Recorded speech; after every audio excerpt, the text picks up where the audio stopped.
guys? Today we're going to talk about the top 10 clarinetists in jazz, round 2.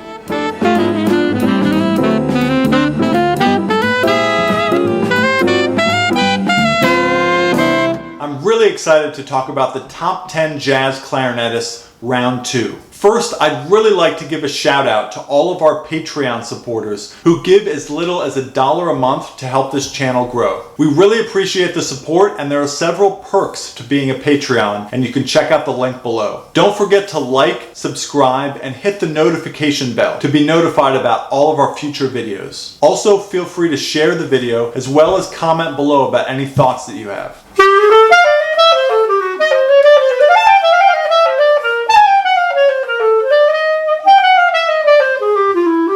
Several months ago, we released a list of top 10 jazz clarinetists, and I really covered some of the greats that define the sound of the jazz clarinet. We got so much feedback and support from the video that I wanted to come back and do a round 2. So let's get to the list.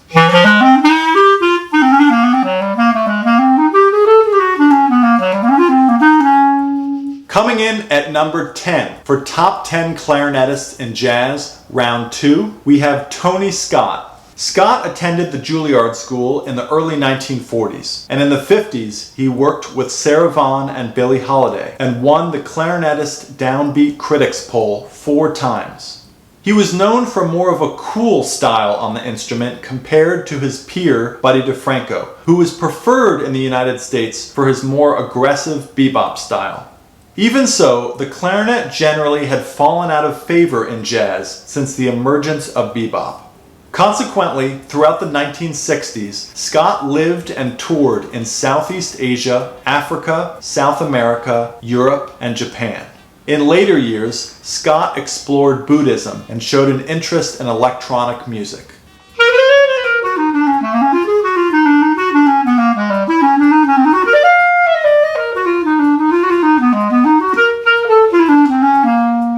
Coming in at number 9 for top 10 clarinetists in jazz, round 2, we have Pete Fountain.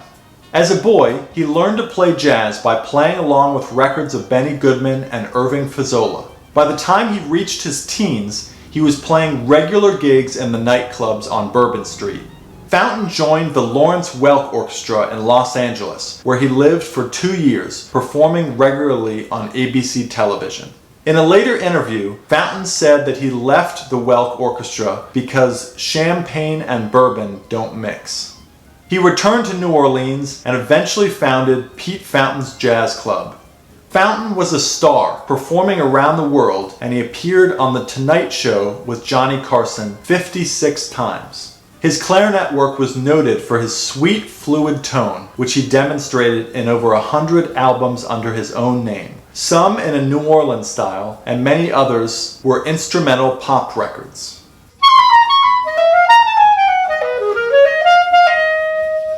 Coming in at number 8 for top 10 clarinetists in jazz, round 2, we have Johnny Mintz. When completely unknown as a young musician, Tommy Dorsey invited Johnny Mintz to be his partner in starting his first band, but Johnny's father talked him out of it due to the risk. Despite this lost opportunity, Mintz rose to prominence in the 30s, recording with Red Norvo, Glenn Miller, Ray Noble, and Tommy Dorsey. After serving in the military for 5 years during World War II, he worked as a studio musician for several decades. As a member of the Great Eight, he toured Europe in 1983. He joined the world's greatest jazz band and continued to perform at jazz festivals through the 60s and 70s. He never received much recognition beyond that of his fellow musicians because he never led his own band.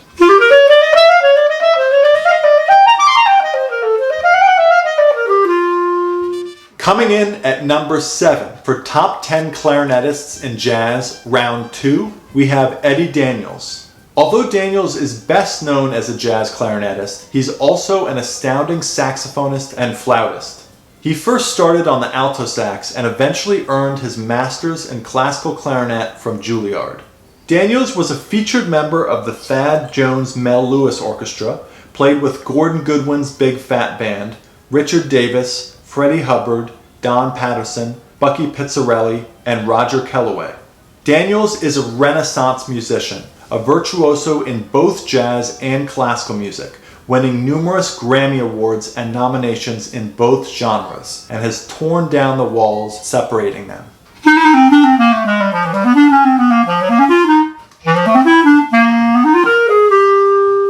Coming in at number 6 in top 10 clarinetists in jazz, round 2, we have Jimmy Noone.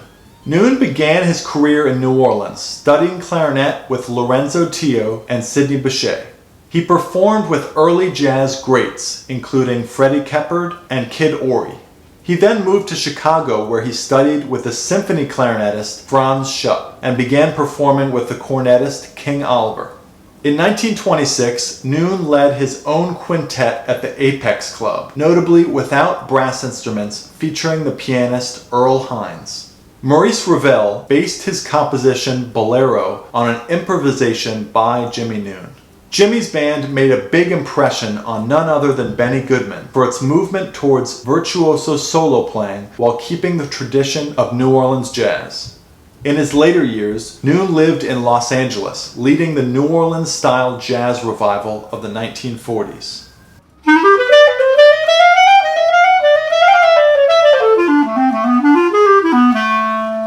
Coming in at number 5 for top 10 jazz clarinetists, round 2, we have Paquito de Rivera. At age 5, de Rivera began saxophone lessons from his father and then attended the Havana Conservatory of Music, where he picked up the clarinet and met Chucho Valdez. At age 17, he was a featured soloist with the Cuban National Symphony Orchestra. By 1980, de Rivera had become dissatisfied with the constraints placed on his music in Cuba and came to America. He became a phenomenon after the release of his first 2 solo albums. Throughout his career in the States, his albums have hit the top of the jazz charts. His music shows a progression that demonstrates his extraordinary abilities in bebop music, classical, and Latin and Caribbean music. Paquito's expertise transcends musical genres, and he's the only artist to ever have won Grammy Awards in both classical and Latin jazz categories.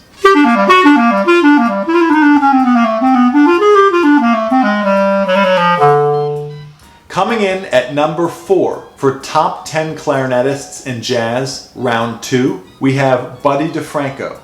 DeFranco began his professional career just as the swing big bands were in decline.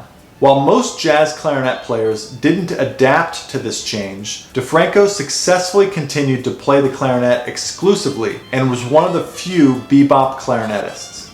In 1950, he spent a year with Count Basie's septet, then led his own small combo, which included the pianist Sonny Clark and guitarist Tal Farlow.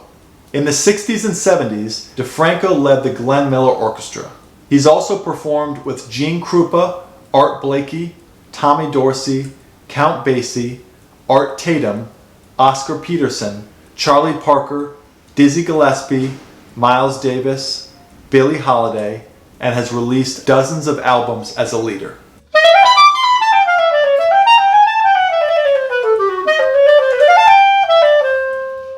Coming in at number 3 for top 10 clarinetists in jazz, round 2, we have Ken Peplowski. Since the 90s, Peplowski has been one of the top clarinetists and tenor players in jazz. As a child, he taught at a local music store and played in a family band around town. After a year of college, he joined the Tommy Dorsey Orchestra, and while on the road, he met and studied with Sonny Stitt. In 1980, he settled in New York, where Benny Goodman hired him on tenor saxophone. Since then, he's released dozens of his own albums and toured all over the world with the likes of Mel Torme, George Shearing, Hank Jones, Peggy Lee, Rosemary Clooney, and most importantly, Madonna. In 2014, he was the recipient of the Sarasota Jazz Festival's Satchmo Award for his unique and enduring contribution to the living history of jazz. He was also the 2015 recipient of Hot House Magazine's Fan Decision Jazz Award as Clarinetist of the Year.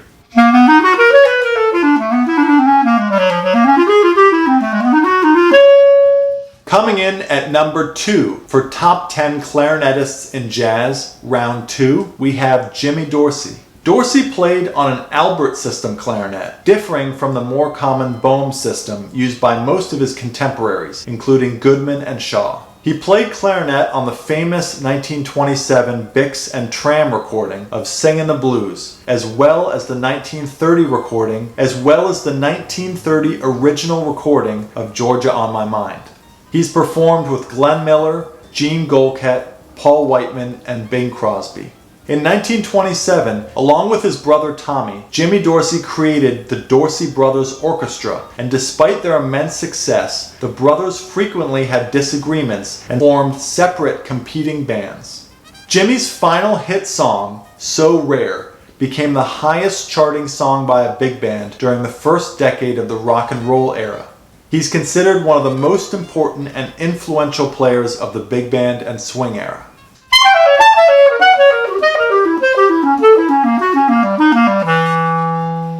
And finally, coming in at number 1 for top 10 clarinetists in jazz round 2, we have Bob Wilbur.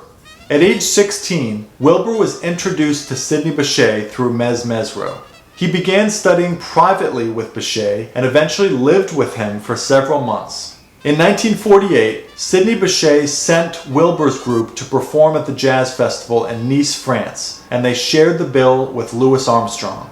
Wilbur would go on to perform with just about every big name in traditional jazz, including Bud Freeman, Wild Bill Davidson, James P. Johnson, Bobby Hackett, Benny Goodman, Jack Teagarden, and Eddie Condon. In the 1970s, he co-led a successful group along with Kenny DeVerne entitled Soprano Summit. Wilbur composed and recorded for several film soundtracks and served as the director of the Smithsonian Jazz Repertory Ensemble.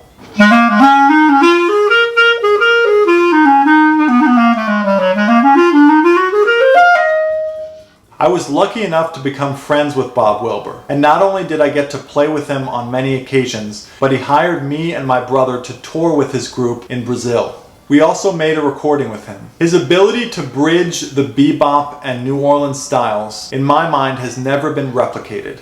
He was somehow able to channel the style of Charlie Parker and Sidney Bechet at the same time. I'm so thankful for all the inspiration that he gave me.